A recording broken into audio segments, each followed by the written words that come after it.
going on, you tool addicted maniacs? Today I'm going to take you with me on what I'm referring to as the Electricians Hustle, so let's get to it.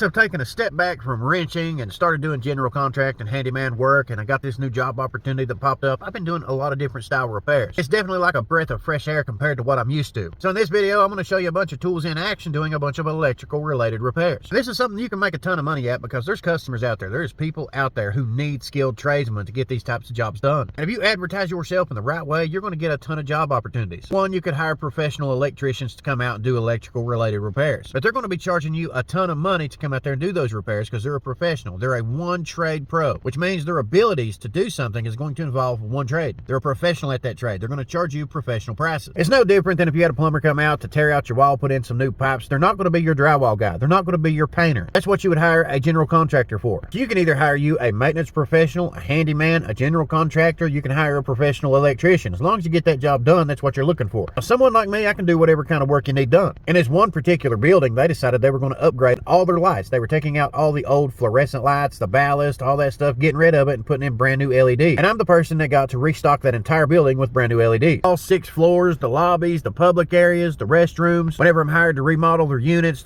get brand new light fixtures in them as well. If you're someone who is a landlord, you're a property manager, you're going to be charging people one price for renting that apartment, house, complex, double wide, whatever it is. You're going to charge them one price and you're including utility. And you go with LED lighting, you're going to save a little bit of money every month, especially if you own a 6-7 story building. You can still charge your tenants that one flat rate price for whatever it is that they're renting. Let's say you own some public areas where you got a lot of traffic in and out to the public restrooms. You have towels in those restrooms. You have a laundry service that comes out and collects those towels. You're paying them every month to collect those towels, wash them, bring back clean ones. Save a ton of money by simply installing a brand new hand dryer. Eliminate the towels, you eliminate the paper towels, you eliminate the risk that someone's going to take those hand towels and stick them down your toilet, clog up your lines. You're going to have a plumber to come out and fix it. Kind of like a one-stop shop. I can give you a ton of ideas that's going to save you money in the long run as long as you hire me to come out here and do these jobs. And for me, the great thing is when I'm coming out here and doing these jobs, I'm able to take pictures and make content. I'm able to test these tools in the trade and show them in action. You're getting a nice new product. I'm getting all kinds of references for new jobs. Plus, I can take a lot of the old fixtures here and fix them up and resell them to people who want them. If I can't do that, I simply strip them down, sell them for parts, put them on eBay, Craigslist, whatever the case. Somebody's going to buy these parts. If they don't buy the parts, you simply stack everything up, take it to Country Boy scrap metal up the road here and get you some money. The name of the game here is doing that daily grind, making that money, doing that blue collar hustle. If you're a skilled tradesman, you can make a ton of money out here just doing a few things on the side. Talking people into upgrading their existing light fixtures inside their home is going to be nice too. Then you're going to have people call you up and say, hey, could you come give me a quote on this? You come in, you look at all their light fixtures, you give them a basic quote, tell them the light fixtures you're wanting to put in place. Maybe they'll pay you to come in and upgrade all the light fixtures in their entire house. Instead of changing the light bulb though, you're going to have to change the light fixture if it ever goes bad. But the great news is the price of the entire light fixture is not going to be that far off from the price of the amount of bulbs that you're going to spend over the next 10 years. Next thing you know, they're calling you up because they have problems with their breaker. Their breaker keeps tripping. You're going to come out, check it. You're going to replace the breakers. Anything that's old, outdated, and worn out, you're going to go ahead and pop that out, put a new one in. What you have to do when you're doing that blue collar hustle is find ways to make money. A lot of that is going to consist of upselling the clients on whatever it is that they don't know they need. You make a good enough point and good enough argument, you're going to get a lot of good jobs that's going to pay you good money. You can upsell some of these clients. They're going to call you up to come out here and do a lot of repairs for them. Whenever it comes down to it, it is in the best interest of the client to hire you to come do these things. Then while you're there, you suggest to people, hey, do you got any loose receptacles around your house? You ever plug something in, it falls back out, drives you crazy? If you had any kids running around the house, you might risk them being electrocuted if you don't get that fixed. Or don't want to risk no electrical spark, fire, anything like that. That could cost you a lot in the long run. Next thing you know, the customer looks at you, says you make a pretty good point there. How much would it cost me to have all these receptacles and light switches and everything checked and replaced in the entire house? Go around, you count them up, you tell them a basic price. Next thing you know, you got a job changing the receptacles. While you're out doing these types of jobs, it's always good to casually mention that if they ever have any problems with anything else around the house, all they got to do is give you a call. You'll come out and take a look at it, such as appliances. Want to upgrade that dishwasher? I'll hook you up with one. I'll install you a brand new one. Take the old one out. You ain't got one installed, I'll put in a brand new one. We'll add you a countertop, we'll hook it up, wire it up, plumb it, the whole 9 yards, give you a dishwasher. You got some issues with your stove, all you got to do is call me. I'll come out here and look at it. You pull out your multimeter, you do a diagnostic test on it, you figure out what's wrong with it, you buy the parts, you rebuild it. There's a lot of things that can be done on a stove by itself. You could replace the surface broil and bake element. You never know when the thermostat on the oven needs an upgrade or the electrical cord and receptacle. Whenever it comes to electrical repairs, I have done a little of everything. Brand new exhaust fans, range hood, replacing fan motors, receptacles, light switches, lighting. Most of the time, as you can tell from a lot of the pictures here, I enjoy using CHANNELLOCK tools when I do it. My personal experience, you can't go wrong with CHANNELLOCK. I've used it for decades. I grew up seeing my uncle, my dad, my granddad, my great-granddad using the brand. You really can't beat the made in the USA quality. And that's why I like making videos like this, so you can see these tools being used in the trade. As someone who is a proud red, white, and blue tradesman, I know the importance of supporting made in the USA brand. If you're interested in checking out some of CHANNELLOCK's products, make sure you check out some of these videos that's linked in the description box below. Otherwise, pop the clutch and that subscribe button, check out all these social media platforms, do that blue collar hustle, and make yourself some money.